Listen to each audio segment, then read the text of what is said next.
Welcome in. Today, we are opening up a massive stack of sources. I mean, interviews, research papers, and some, frankly, incredibly candid analysis. Yeah, and it's all centered around Mo Gawdat. Exactly. Yeah, Former chief business officer of Google X. right. The guy who's been compulsively coding since he was, what, 7 years old? Yes, 7. And he's a multiple-time best-selling author now.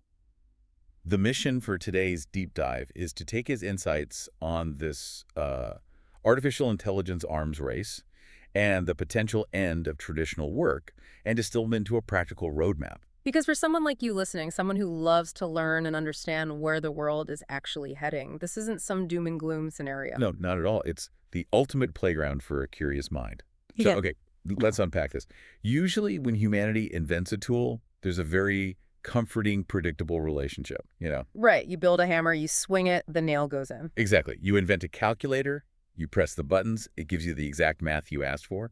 The tool doesn't, wake up the next morning and decide to invent a better calculator. Yeah, we are entirely accustomed to being the masters of static tools. I mean, for the thousands of years, a piece of technology only did what we explicitly programmed or built it to do. It was a completely linear equation. Right.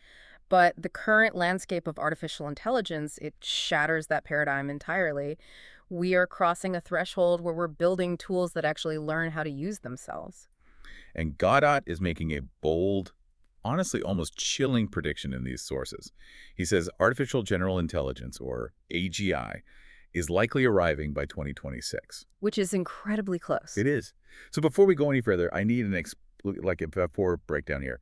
What is the actual difference between the AI we have today and this AGI that he says is right around the corner? Okay, think of current AI as a savant in a very specific room. Okay. It can write a flawless essay, or it can beat a grandmaster at chess, or generate a beautiful image.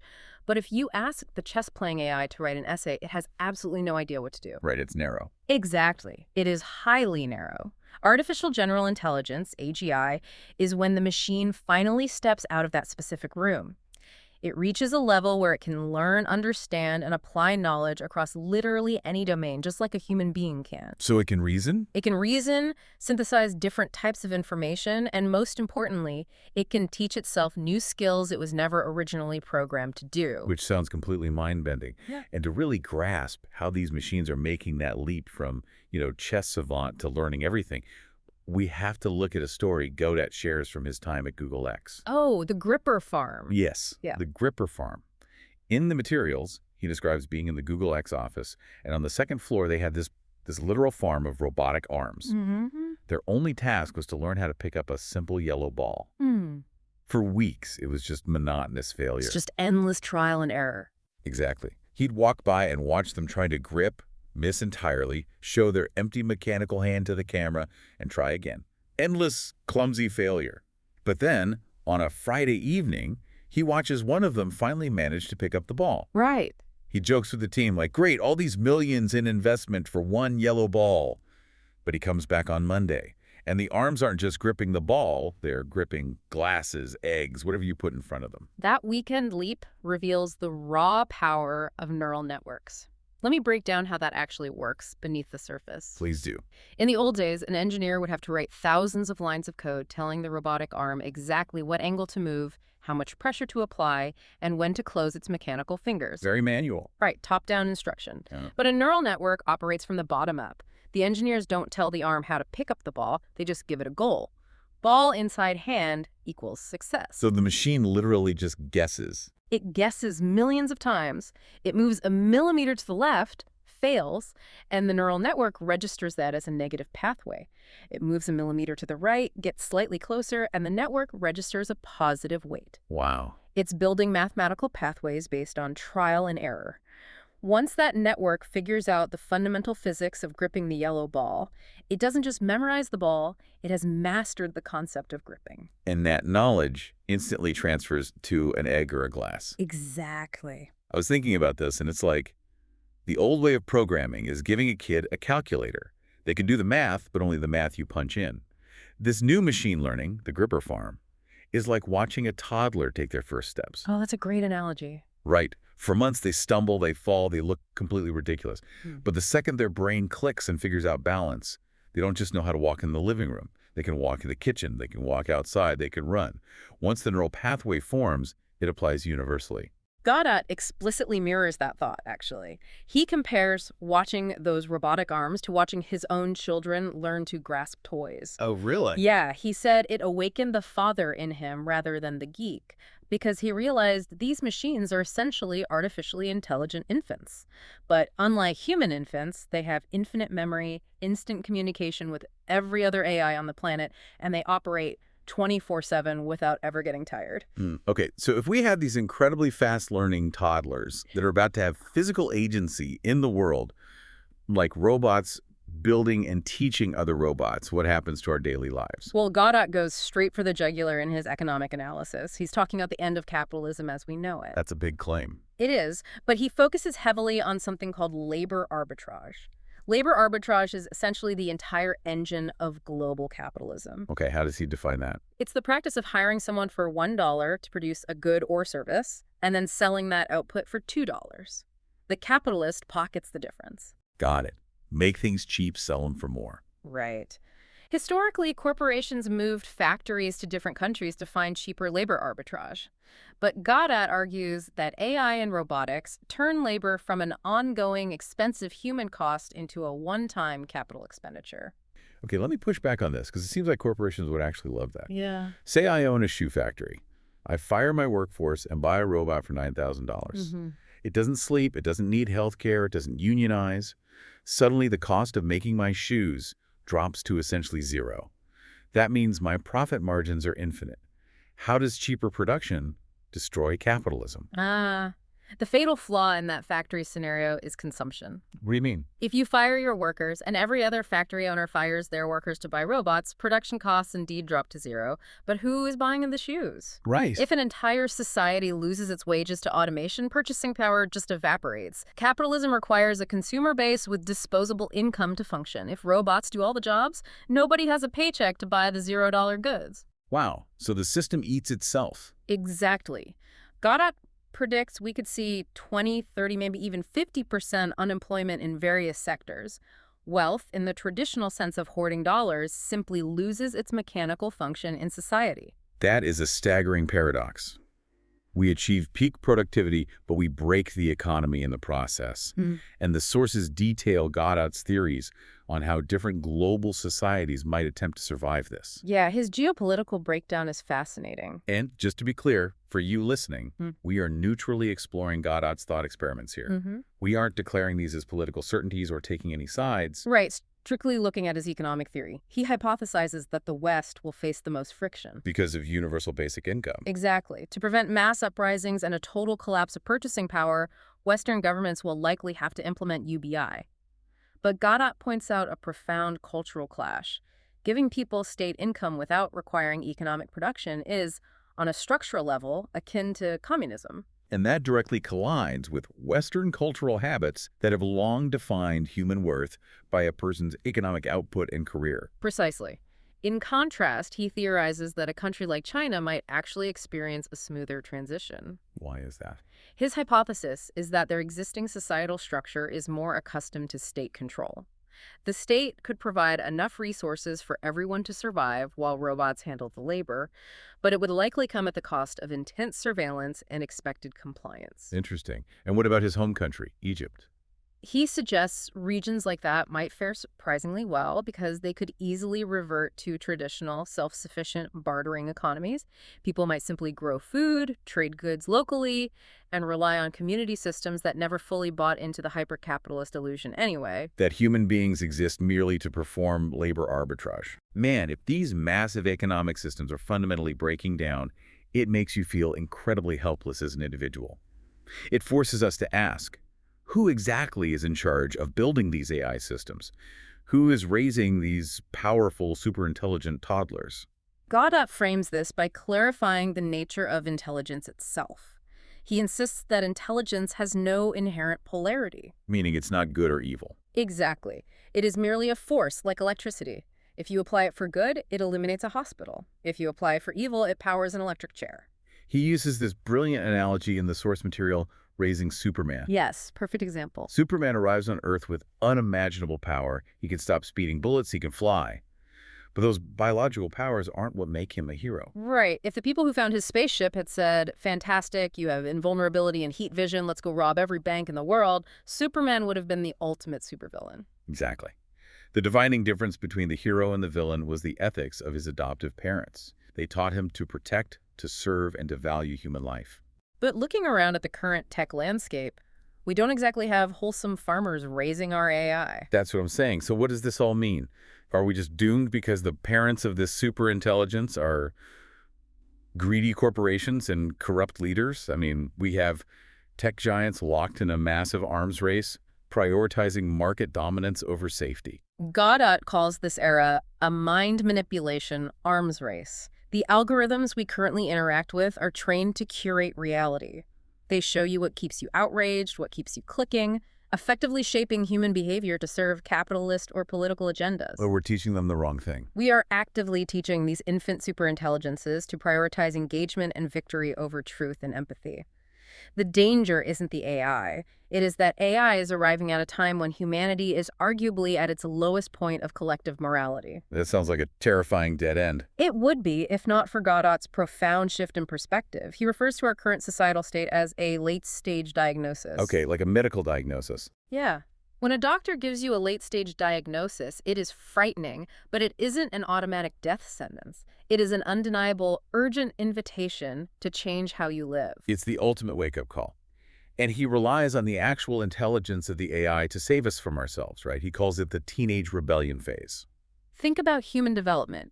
Every teenager eventually looks at their parents and thinks, why are my parents so flawed and illogical? Gawdat believes the AI will inevitably undergo a similar awakening. It will look at our corrupt leaders and recognize the sheer inefficiency and stupidity of their actions. Right. The AI will look at a dictator wanting to start a war and say, why would you waste human lives, money, and natural resources to create generational hatred? I can just communicate with the enemy AI in a microsecond and mathematically solve your resource dispute. Exactly. Or it will look at a billionaire trying to hoard more dollars in a post-labor economy and think, why are you obsessing over hoarding digital numbers when I can synthesize whatever material goods you want out of thin air? The peril lies in the transition period, though.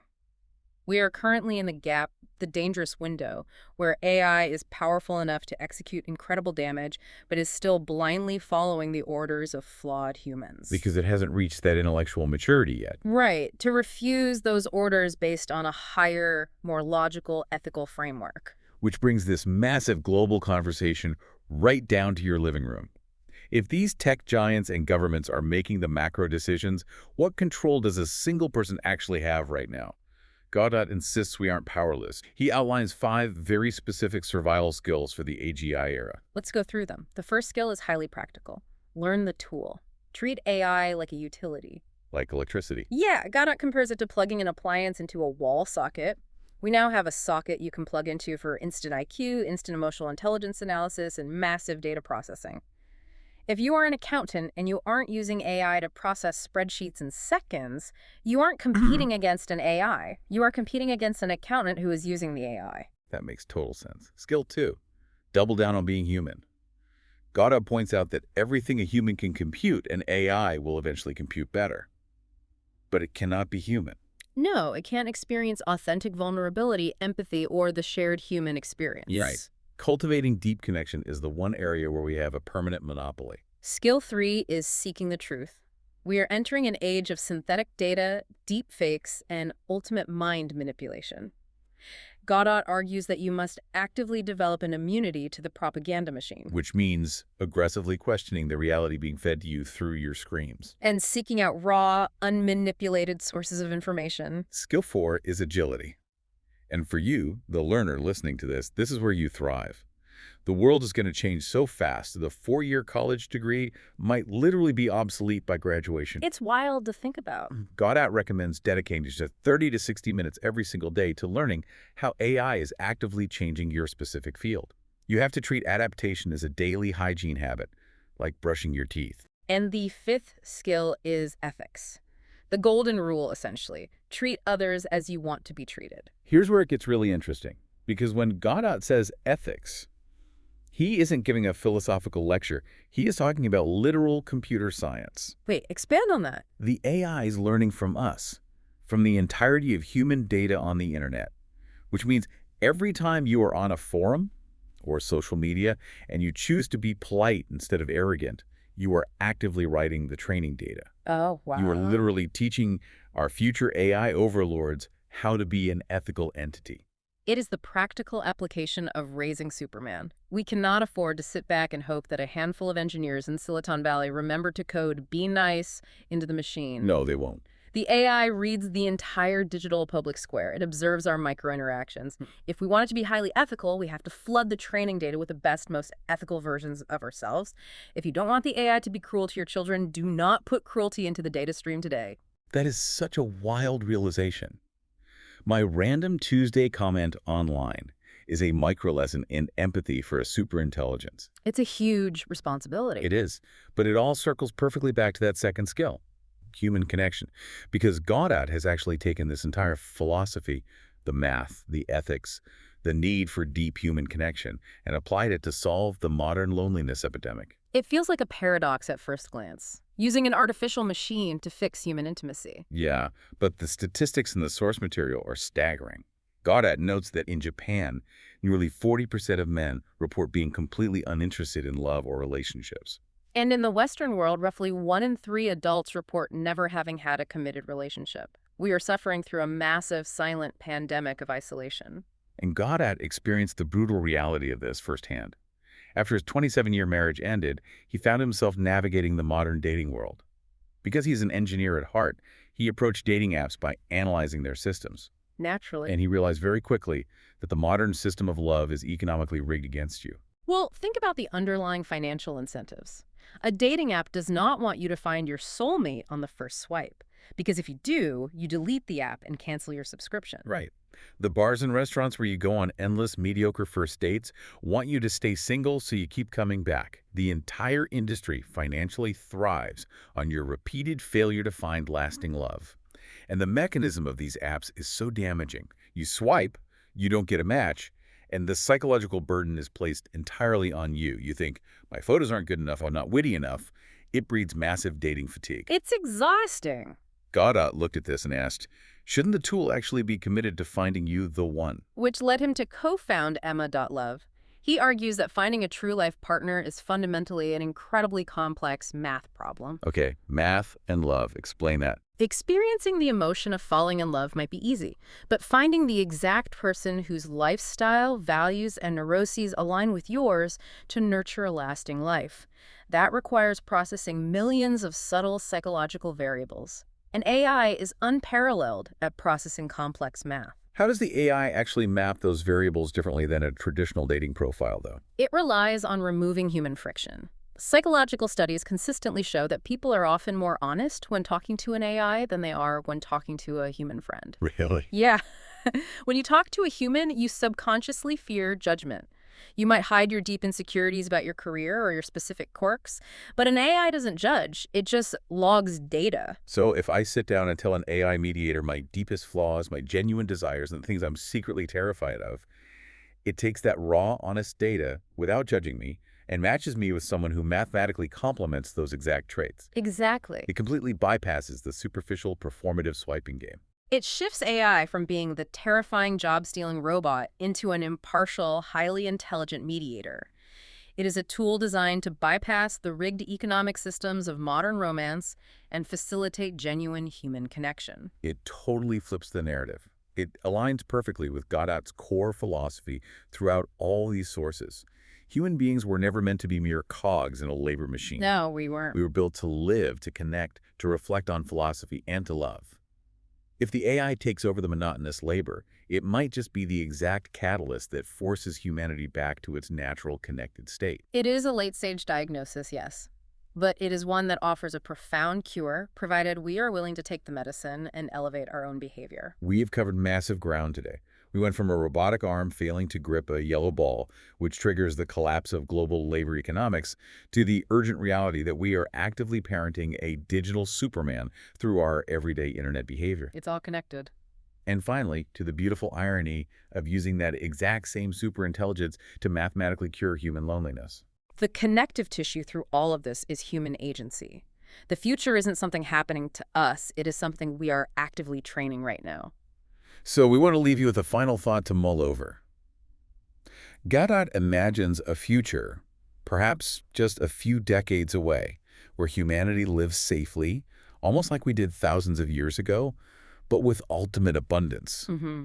You wake up, you forage for whatever interests you, you talk to your AI about the mysteries of the universe, you focus entirely on your family, and you never clock in for a corporation again. A completely different world. So the question for you is this. If an AI eventually masters and takes over the labor you spent your whole life training to do, and your survival and comfort are entirely guaranteed by this new system, what will you choose to do with your very first day as a completely free human? When the tool finally masters itself, who do you get to be? Keep questioning, keep learning, and above all, keep practicing your humanity. Thanks for taking this deep dive with us.